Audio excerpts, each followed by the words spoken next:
about the big breaking stories in football. Good afternoon and welcome to the Football Fans Attack. It's live on Planet Radio 101.1 FM. There's a lot to talk about in the plate. We'll take a look at the stories from the homes in the Niger Super 8. The zonal playoffs crescendo over the weekend at the Ekert Township Stadium.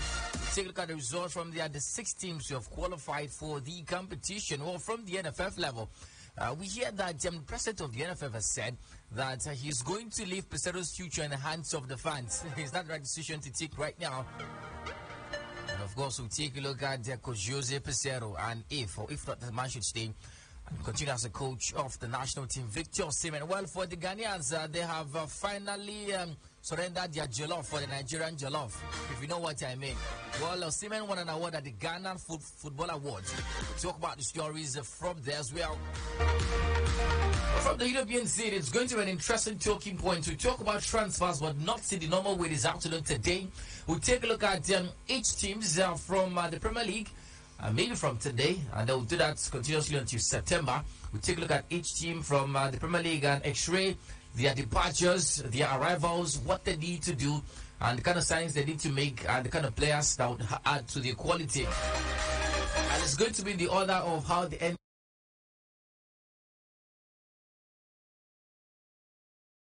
Gundogan is the newest player of Barca, and of course it's an interesting story from there. We'll take a look at the debacle between Mason Mount, Manchester United and Chelsea, and what is the latest from that end. The most on the plate.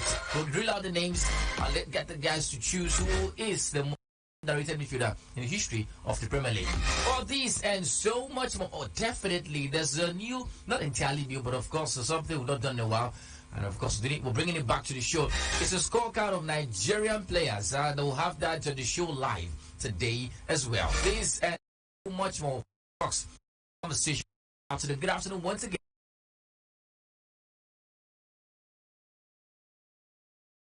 My name is Marizona, and I'm excited as always to be back on the show this fantastic Monday afternoon, leading the delegation of high-profile men.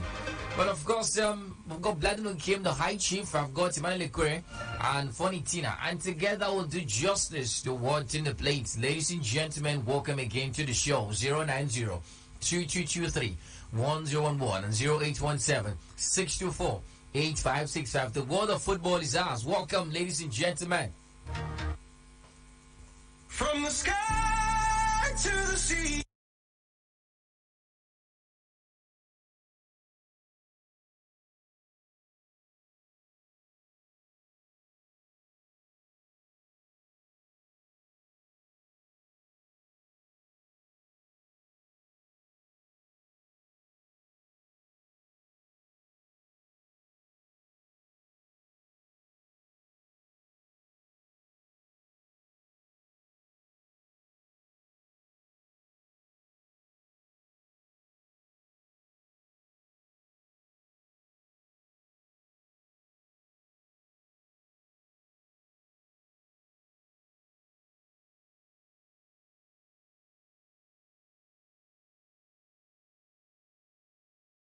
The zonal playoffs that crescendoed yesterday at the Ekert Township Stadium in Ekert, Akwa Ibom State. It was an interesting weekend for football fans in Akwa Ibom State. Despite not seeing their home teams participate in that competition, was still very good. Well, the story from there is that NL side Katsina United and MPFO side Rivers United have clinched the last 2 spots at the Niger Super 8 finals after securing victories in their zonal playoff matches on Sunday.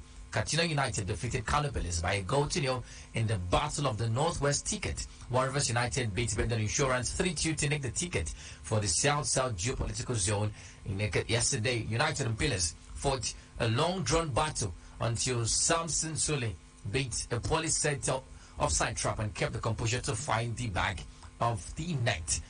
Pillars fashioned the first chance. That made it United. Columba stood up to Kukwait Theodores. United responded shortly after when at 17 minutes Yahya Nazifi produced a decent half volley that drew a brilliant save from Joshua Enaholo in the Pillars goal. Veteran midfielder Rabiu Aliz, he hit a long-range free kick in 27 minutes, which was well handled by the goalkeeper. Well, in the other game, it was a 5-goal thriller 3-2 in favor of Rivers United Insurance, and was an interesting match. But just to let you know that the following 6 teams have qualified for the Super 8. Katina United, Lobby Stars, Remo Stars, Yobe Desert Stars, and Rivers United. Well, all 6 teams will be joined by 2 wildcard teams to be picked by the tournament organizers. Draws for the Nigeria Super 8 finals will be held on the 29th of June, and it's going to be live on TV, while the tournament will be held at the Mobolaji Johnson Arena in Onikon, Lagos from the 7th to the 16th of July 2023. All right, so for starting with you, it's an off-season competition, and it is completely and wholly privately organized. There's no only thing that the government did here was participation to everything. Basically was a private competition. Of course, the list of sponsors that are there. But what did you make of the zonal playoffs? And of course, it was held in Akwa Ibom State. I think it was a great one there for football fans. You know, when you think it's all over, you know, football is done in Europe, and now in Nigeria, we just ended our Super 6 tournament a while back. So I think it was a great one for football fans, you know, to witness another, you know, great atmosphere of football being played. So apart from that, you want to say it was a great competition tournament held right there. You know, we had to see the likes of Bendel Insurance continuing their woeful form, you know, in the Nigerian scene, losing again to Rivers United. A lot of, you know, good competition there in that one there. Right. So I think it was a great one for football fans as a whole. All right, well, Blighter, that one key thing that we noticed that this is a tournament was the fact that it was thrown open to teams from the NPFL and the NNL, and in the final 6, at least we're saying 2 NNL sides. Katina United, coached by former Ayimba coach Usman Abdallah, and of course Yobe Desert Stars, they've been able to book a place in the last 6 or last 8, so if you like, of the competition, and that makes sense. Well, for the organizers, what do you make of what they've been able to do? And of course, this should be one competition that we should look forward to seeing consistently, at least on a yearly basis. Well, for me, not just about the organizers, I think it's about the IMC. They have to learn from these guys. What we've seen, the promotion of this particular competition. Yeah, one can say it's just a one-off, but it makes a lot of sense the way they've promoted it. When it all started, everyone was talking about it. What's the aim of the Super 8 after Super 6? Didn't make sense. But they created a major from the National League side to the Premier League side. And it makes sense, talking about the National League side doing quite well, the NNL side doing quite well. It makes a lot of sense. It goes on to show that it's highly competitive down there because they're logging horns with a very big lads and showing class and dominance quite well. And that's a conversation. And it would make sense to me if they move forward and at the end of it, the champion of this one gets to be an NNL side. It will show different level of grit, different level of success and promotion moving forward. But most importantly has been the promotion of the tournament, the organization of the tournament, and everything you need to do about it and say about it. There's not been any complaint, and it makes a lot of sense. No, that makes sense. Let's look at the prize money. Making it to Lagos, that's the Super 8 finals. Teams are guaranteed 9 million naira in cash. Win or lose in the group stages. The semi-finalists will get an additional 3 million naira in cash. Teams that make it to the final would get additional 9 million naira in cash.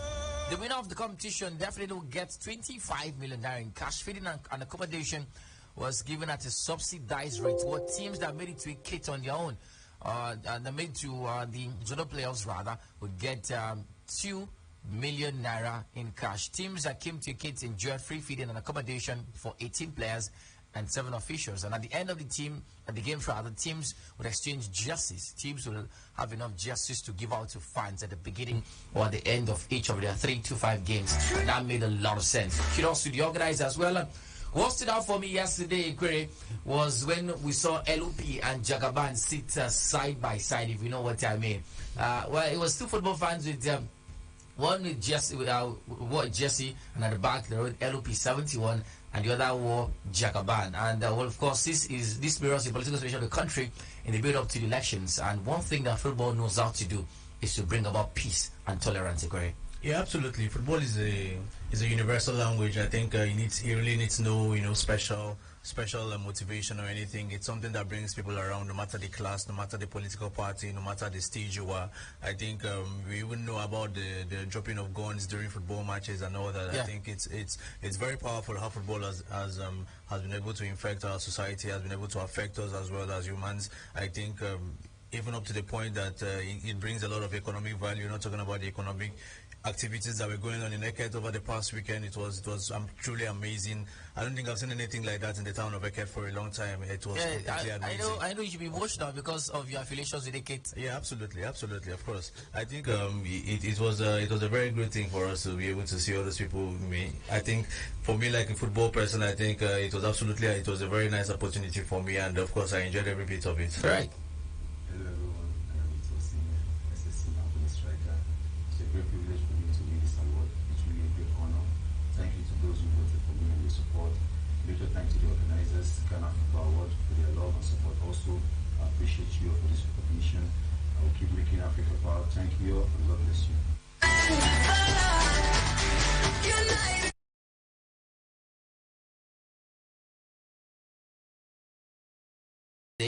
For the best African international player, and it was at the Ghana Football Awards yesterday. Osimhen beat Mohamed Salah, Riyad Mahrez, and Yasin Bono to the award. It was the first time Osimhen would be winning this particular award, and he's 24. We know how remarkable the season was for Napoli in the Serie A. 26 goals, and of course in 32 games, and he was the most talked about African in the Italian Serie A in the world, as a matter of fact. And he was not present at the award yesterday. Sent a video message to them thanking them for awarding him with the, of course, the prize of the best African international in the world. Well, Megre, still on you right now. While we're talking about the African Footballer of the Year award, this is Osimhen getting awards not just in Nigeria but in Ghana. Definitely buttresses his chances of winning the CAF Player of the Year for the season, right?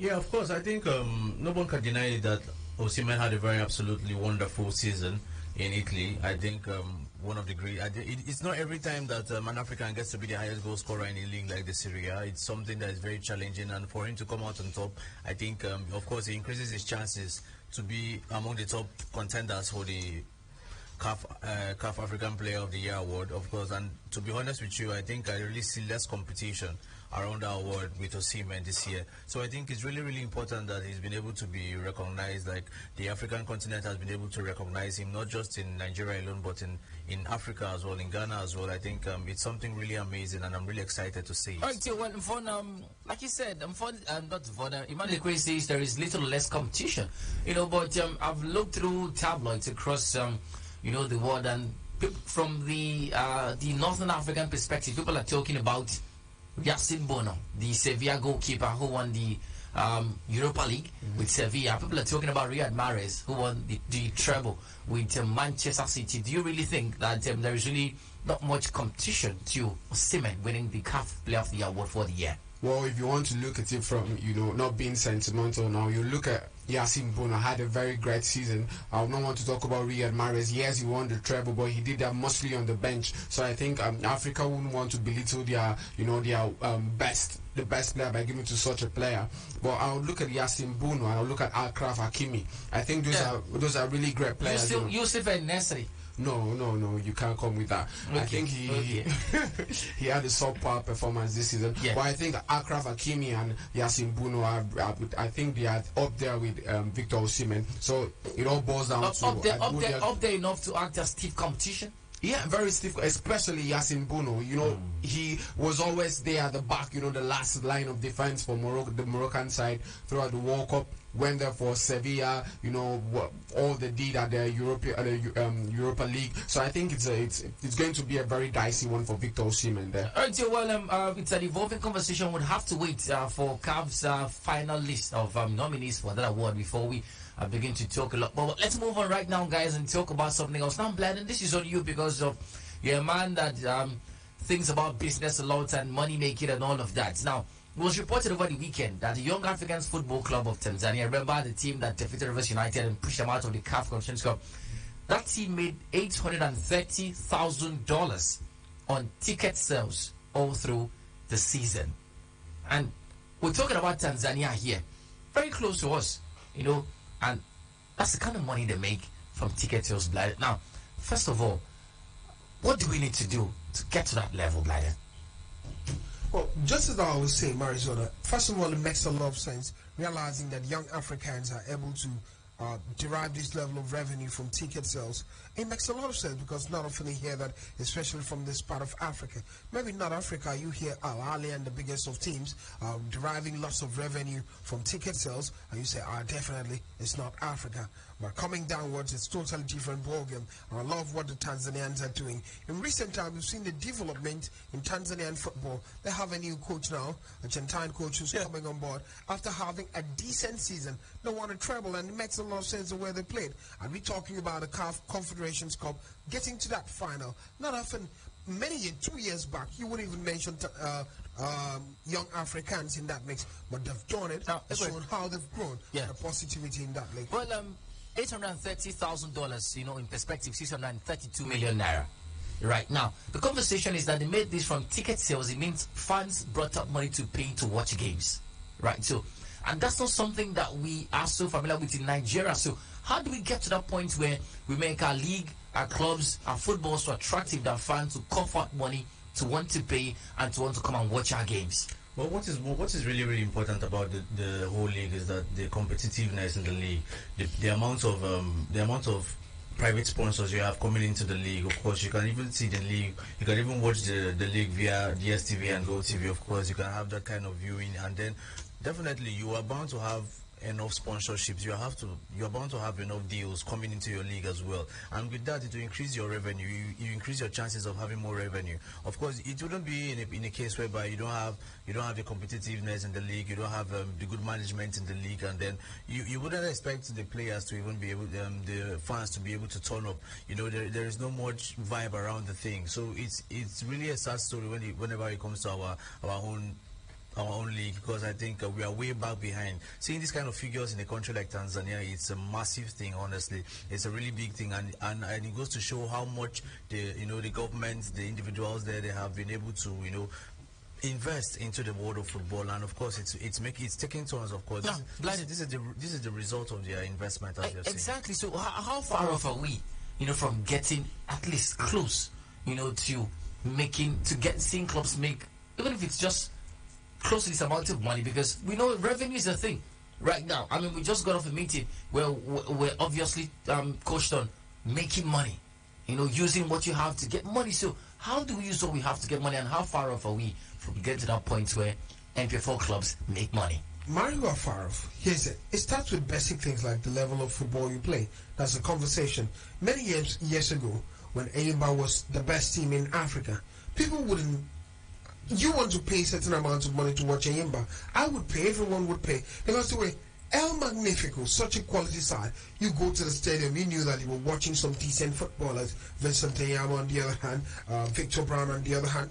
Decent names all scattered around over in now one area and the rest. So that's the conversation. It starts with a major player. That's it, Mary. So it means that we've been there before. So what happened? And then how do we get back to that position again? First of all, the biggest problem, I love the fact that he asked him what happened. Here's the biggest problem with first. Money was not put into the league. Players' welfare wasn't taken seriously. So the moment a player scores 10 goals in the league, the player moves to Sudan. Look, Mari, I always come to the league because there are players I need to watch. Players are the key performance. We're talking about Saudi Arabia now. Since Cristiano Ronaldo went there, things change. More players are going there. Fans are coming out to watch. And it's basically what it is. It's the same thing with Nigerian football. The moment where welfare is not taken seriously and players are leaving the league, seasoned players are leaving the league, don't get fans to watch because you wonder, who am I going to watch right now? If I'm to ask, mention 3 key players you go to watch in the Nigerian Premier Football League, it'll be difficult. You just go to watch Akwa United and the rest of it, and that's it. But it's even more than what we're talking about. Mario, at the beginning of the season here in Akwa United, we had the fees for the stadium and the gate fee and all that for each matches. But then going forward, you can see that the fans weren't turning up to the game because why? There was no level of competition among the players. There were no interesting games again. You sign players up, and then you refuse to bring in replacement for those players. I think it's a very poor management as well, and it doesn't really interest the fans. I don't think the fans are ready to watch any boring game at the point. Well, it's even more shocking to realize that Tanzania as a country have no CAF competition winner. No Tanzanian team has won the CAF Competitions Cup, the CAF Champions League, so they've been able to, within themselves, make their league that visible and that marketable, that profitable, and that makes a lot of sense, Blyden. Mari, let's start with young Africans. Three years down the line, I remember analyzing sports on young Africans. Well, like, which team is this? Yeah, nice name, Young Africans. Wasn't the biggest of teams you could think of. But now it's a different story. That is the conversation. Foreigners are going to that league. They're spending lots of money. If you're a new coach from Argentina and they're paying him, they're spending lots of money. Yeah. In Nigerian football, you're talking about the League Arizona. Let's talk about the Super Eagles of Nigeria. Right now, how many people would want to pay money and watch the Super Eagles of Nigeria? That is the conversation. Poor form, lack of discipline, poor funding, everything not Terrible right at the management. moment. That's the problem that's happened. And All right. over the years, vandalism has been a problem in our league. Over the years, poor officiating has been a problem, which I'm happy it's improving. That has been the conversation, the man against the productivity and functionality of our football, and that is where we are. all right, so that's where we are. We hope to move from where we are to where we should be. Let's take our first batch of calls here, 090-222-3101 and 0817-624-8565. A lot more slowly right now, 090-2223-1011 and 0817-624-8565. Good afternoon. Welcome to the show. Hello, good afternoon, the Maradona. Welcome to Victor. Yeah, good afternoon, man. What a great weekend to be back. Maradona, you have said something that really makes me amazed to say that it's only football. We're going to bond Nigeria together, you know. This is really a crucial time that we need to use what we get and make people to come. So, let me say for Victor Osimhen, has been one of those players in our present time from Africa.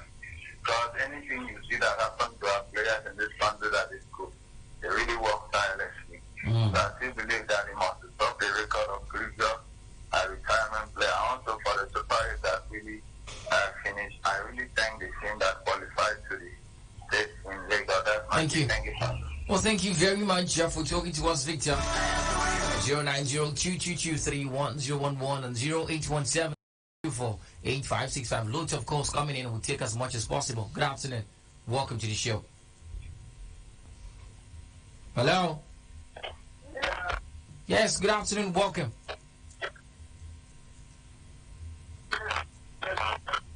Oh my God. Please do want to call me back. Your line is breaking and we're on the fast lane right now. Good afternoon. Welcome to the show. Yes. Hello, good afternoon, Harry. Blyden and others in the studio. This is Xavier calling you from you. Welcome, Xavier. Yes, I want to appreciate all the organizers and everyone who have contributed massively to the success of the competition down there in the just finished. So, as for the teams who have qualified, I want to congratulate them. Also, I want to congratulate Victor Osimhen for just win another award. Thank you. Thank you very much for talking to us. We're also streaming live on Facebook, our official Facebook page. Go there, drop a comment. It's the Planet Radio 11 FM page, the one with the blue tick. Go there, drop a comment on the live feed, and yours truly is going to take those comments as they come in. Good afternoon. Welcome to the show. Larry, Top Gunner. good afternoon. Good afternoon, Top Gunner. NFL president has broken his silence. He's trying to win fans to determine whether the zero state to go or not. Man, I want to ask a question. When will they play the Nation Cup? It's next year, January. January. From that January 6 months, have you? Yes. Today, I like the man to pack his baggages and go. All right. In the morning, I wanted to connect you, but I couldn't. I overheard you saying Gladstone has demanded 100 million pounds for also Moses Kesaro. Man, it's quite crazy. I can't believe it. What's that guy TV? Just a talented rookie, premiership money, club, financial dealing, related to players and some must be regulated. It's too contagious. Thank you for having me. Well, thank you very much, Top Gunner, for talking to us. Your thoughts appreciated. Good afternoon. Hello. Right. Right, so it's a conversation as it involves Blyden, the NFF president, Ibrahim Musa, goes to choose whether Pesero stays or go. And I'm concerned for one because the last time, the NFF listened to fans, we saw Kenoro pack his bags and leave and even took the country to court for not paying him money. Now, I'm thinking, that there should be a technical committee that reviews coaches' performances through different indices, maybe football philosophy, playing identity, results coming in, players developed, and all of that. We shouldn't just let the fans choose who stays or who goes, because the fans will be more emotional and logical in their decision, and that might be a problem for the NFF. Well, just like you said, it's not supposed to be like that, but I think it's all games by Gusel right now, because you want to look at that. I think he's done with. So he doesn't want to make it look like, I want to sack you, because they are owing him. So I think he wants to make it look as if it's coming from the fans. But either way, it's a very nice decision to take Pesero out of the country. It sounds like that thing when you want to break up with somebody, he says, no, you is me.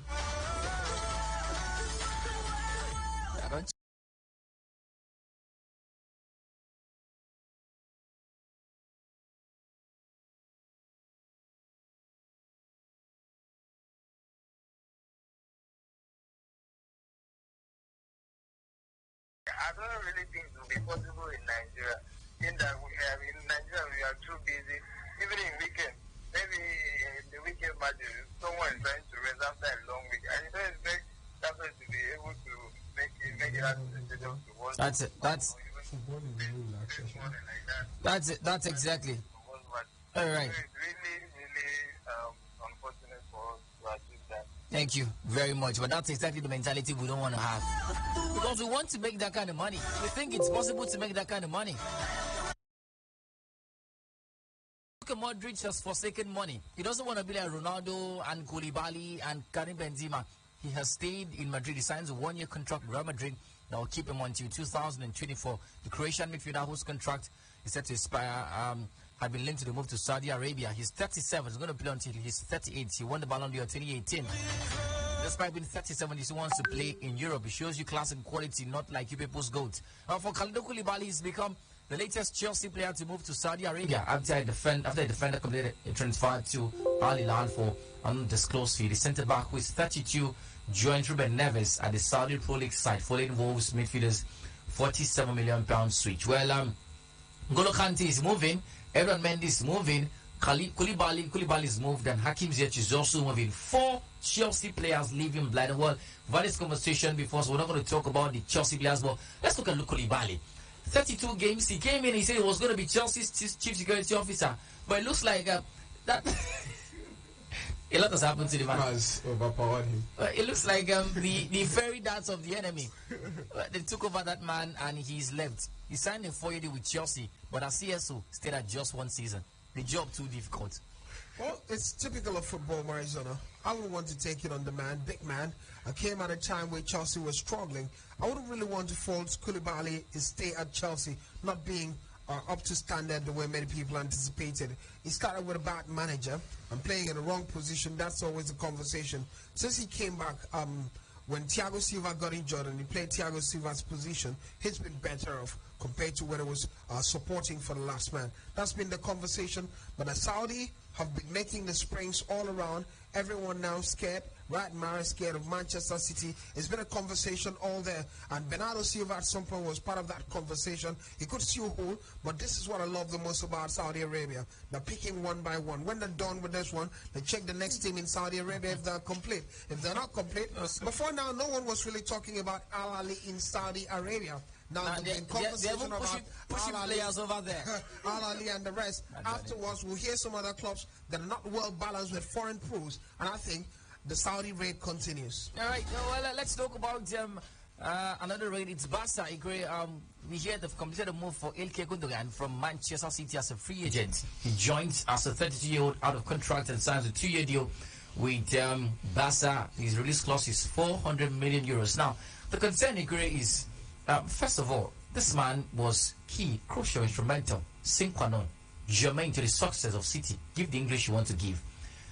And City let this man go after that race. Don't you think you should have stayed at least one more season with City? At least. I think Barcelona have the best full power. They have the best summer transfer currently right now, because for you to get such a player on free, and then but it's really crazy that you give him a 400 million release clause. I think it's absolutely crazy. No one is ever going to fall for that. So, except of course the Saudi Arabians. Yes, obviously. Of course, but then I think Manchester City, of course, they are a revolving club. We have seen players come and go at the club, big players, good names, you know, and I think Joseph Guardiola is someone that I think he's capable of replacing any player at any time. You understand, at a club he can replace any player, and of course he can bring up any player to that standard. Gundogan, that we knew, he wasn't really that much of a baller when he was at Dortmund, of course, but he came to Manchester City. In the span of 7 years, he has won more than up to 12 trophies. So I think it's something that definitely he's had a good career, and of course I'm really happy for him. Yeah, Blyden, 11 goals in 51 appearances just last season, but of course, so he helped City to the treble, and total he won 14 trophies at Manchester City. You want to talk about City's top players? You might probably never mention Ilkay Gundogan, but he has been crucial to this City team. How underrated has this man been? I think in recent times, it would be a mistake not to add Gundogan in that mix. Sometimes drops too deep into the middle in terms of leadership. He's had that leadership with him. Couple of matches, have the captain armband, and it makes a lot of sense. Yeah, in terms of that dominant personality, we'll always get to talk about Kevin De Bruyne and the rest, but he's up there among the best. My only shock has been what Barcelona has been doing, that a player would leave Manchester City. I can understand when you've done everything for the City side, you've won everything, looking for fresh challenges and maybe some level of fresh money. But I'm looking at Barcelona, wage bill is calling at the moment. They're still indebted and they're picking up these superstars. It makes sense on the other hand, but on the other hand, it's still concerning from that standpoint for Barcelona. Blyden, let Barca breathe. All right, so who is? I got 3 names here, and according to a lot of football fans, people say that these 3 midfielders were the most underrated in the Premier League. So who is the most underrated of the 3? There's Gundogan there, there's Michael Carrick there, and guess what? There's John Obi Mikel in that list. Who is the most underrated midfielder in the history of Premier League? Gundogan, Michael Carrick, John Obi Mikel. I would say Michael Carrick. It's not because I'm a Manchester United fan or anything, but you want to look at the how instrumental were these players to their different clubs. We have Carrick at Manchester United, where they were dominating the English Premier League. We have Ilkay Gundogan also in that mix too. But I think I would go for Michael Carrick. John Obi Mikel was more or less a squad player for Chelsea under the man Jose Mourinho. He never really cemented his place in the Chelsea team. But you want to look at Michael Carrick, he was a mainstay in the Manchester United midfield. So I think he's takes it for me. Gundogan, John Obi Mikel, Michael Carrick, most underrated midfielder for you? Most underrated, John Obi Mikel, I guess. Right. I think he didn't get enough credit for the amount of jobs he did. The dirty jobs he did. He did in Chelsea over and over time. He came in, of course, he came in as it's not every player you bring in to be a protege of a player. He was brought in to be a protege of Claude Makelele, and he fits into that easily without any stress. Couple of years, trials and all that, but then he was in there, fitted in quite simply, and of course, African Player of the Year for a while. I think he never won it. Did he win it? He didn't win it. No, he didn't win. But he was there. I'm sure he was. Yeah. He's been nominated a couple of times. Yeah, overshadowed by Yaya Toure in the States. Golden Boy one time, I guess. Yeah, as well. Definitely. Yeah. So I think John Obi Mikel has been he's not really been talked about very well. I mean, even among the Chelsea. And how they performed from the abroad. Good afternoon. Welcome back to the show. Yes. Good afternoon. Hey, go ahead. My name is from IT. I wanted to say, for how long have Nigeria hosted an international competition? How back to Switzerland. And finally, I want to say that please, on. All right, you didn't get that. You still want to call us back 090-2223-1011 and 0817-624-8565. Hello, good afternoon. Good afternoon. Yes, go ahead.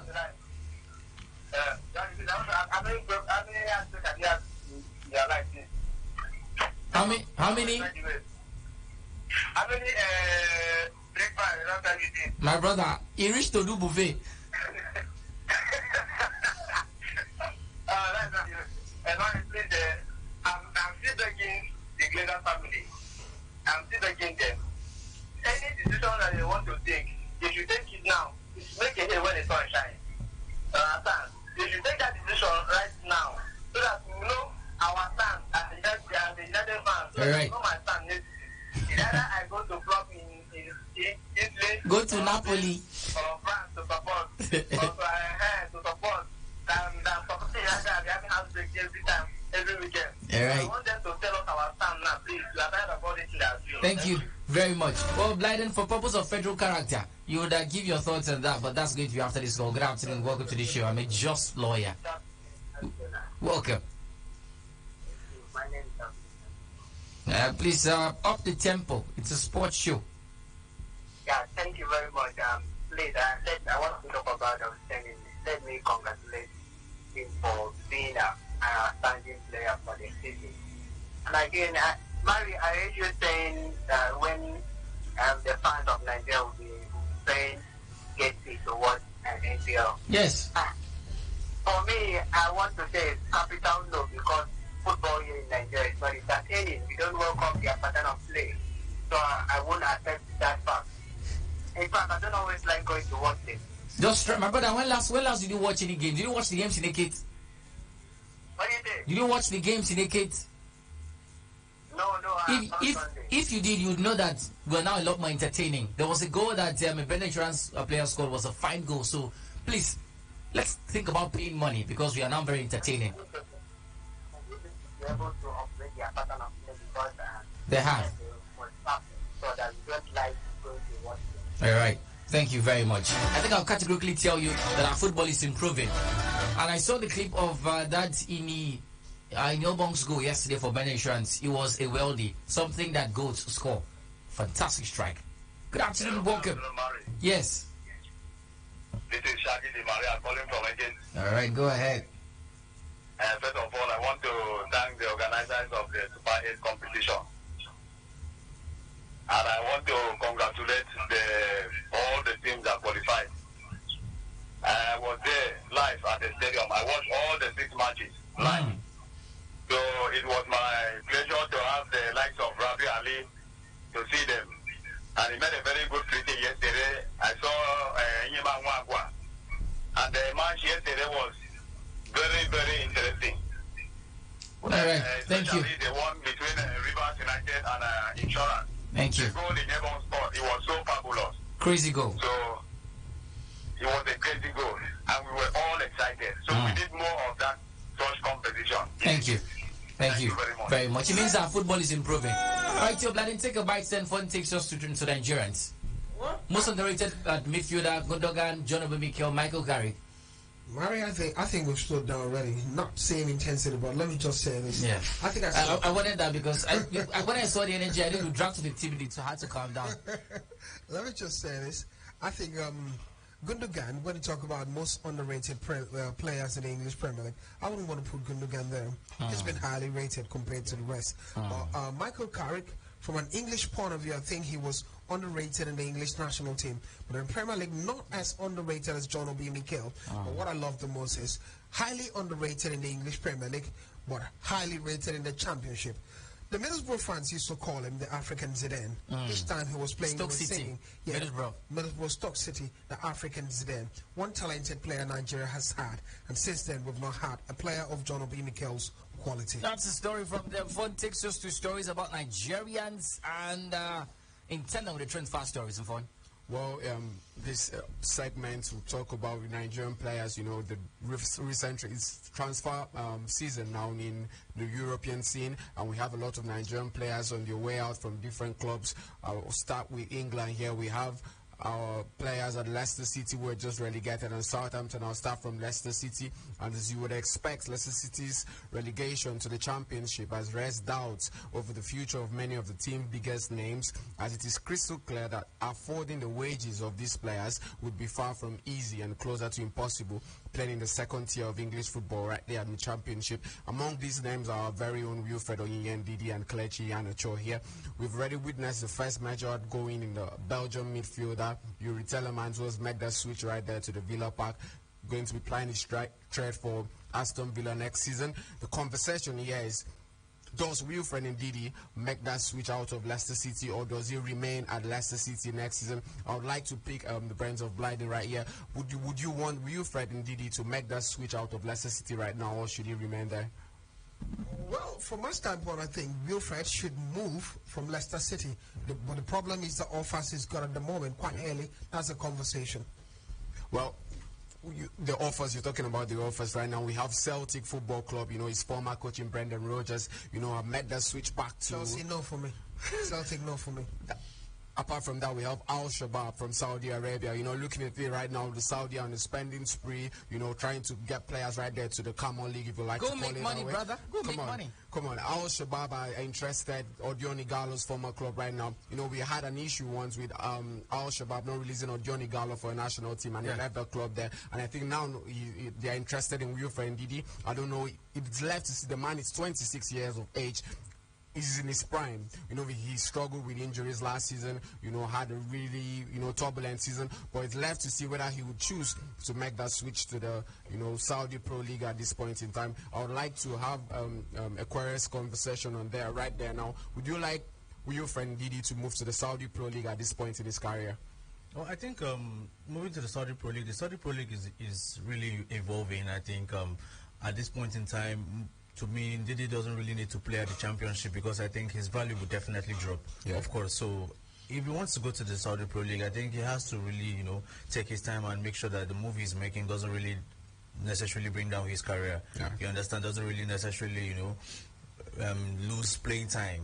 That is really important for him because, of course, he can always come back to Europe at any time he wants to. Definitely. So I think, to me, it's going to be a good move to Saudi Arabia for him. All right, so well, I'd like to take comments from the Facebook page. So thank you very much for the dinner. It's going to be a regular feature on the show. We'll talk about Nigeria specifically, and Fun has that beat. Anything about Nigeria? Hit on Fun. Let's talk about take comments from the Facebook page. Joshua Tom says that you guys are doing a good job, good analysis of this man Chelsea transfers. Thanks, guys. Chelsea return to Champions League games next season. Arsenal with the EPL next season of Chelsea. Well, Grace is going to take a look at Chelsea transfers right now. Joseph Subaru says Yasin Bono for the African Player of the Year. But where was he in the Spanish League? Let's give it to Semen, please. He should up in the Italian League, in the Champions League for the national team. World Cup should not bring him down because he didn't qualify, even though he had loads of goals in the qualifying. I think we'll make money when we make our stadiums attractive and conducive to fans. I'm sorry to say, but most of our stadiums are not crowd friendly. They're dirty and kept unpainted, unsecured, with sound systems that are not even audible enough. I'm not even talking about pitches. I'm talking about things like toilet facilities, even the marks on the pitches. Let's do the things on the stadium. Let's do the things on the stadium will attract people. Mount and leave that boy from Brighton. We don't need him. Alicia Nelson says my favorite. I take when you have Chelsea for you have Chelsea for us.